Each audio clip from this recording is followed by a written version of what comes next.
So, as far as I can remember, the first 5 minutes of the lesson or the demo lesson was for a short introduction between you and the evaluator and further instructions given by the evaluator. And the 15 minutes was for lesson proper, of course, and the last 5 minutes was for feedback and result. So let's talk about the lesson proper. You would never get the chance to pick what type of lesson that you would be conducting. It can either be daily news material or free talk, but most of the time, daily news material talaga daw. And yeah, don't forget to start with a greeting. Greet your student and ask if they can hear and see you clearly. And then build a short rapport. Build a rapport. You can do that by simply asking how are you today, or how are you feeling today, and confirm the lesson material that the student has chosen. Then after that, you start you will start with the first exercise, which is the vocabulary. You have to ask the student if they wanted to be read by themselves or repeat after you.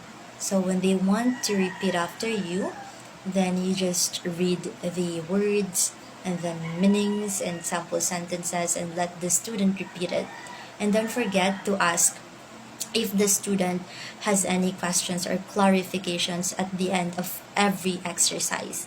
And also, after each exercise, if you have corrections, you can correct the students at the end of the exercise, like the mispronounced words.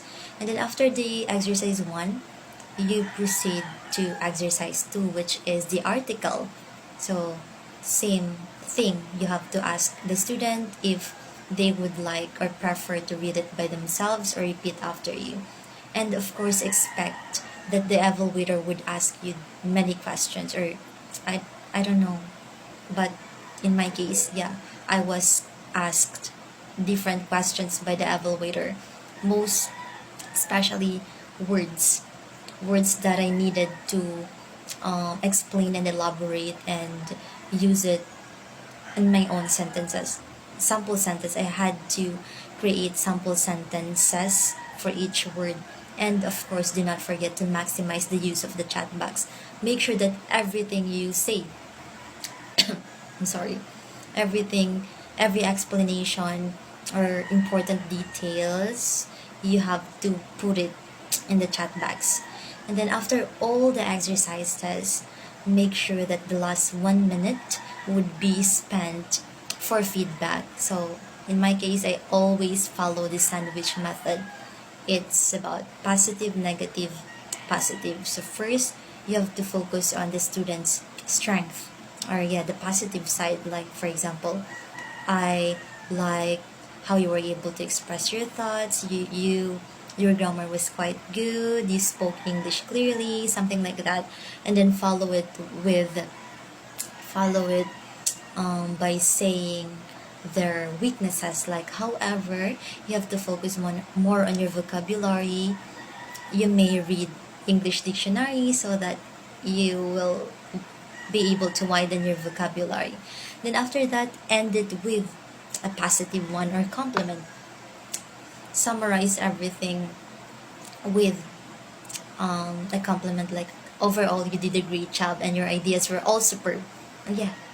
Bye bye and have a great day ahead. So that's it. Done. I know that you will be able to pass it too. Just like what I did. You can do it. Teach,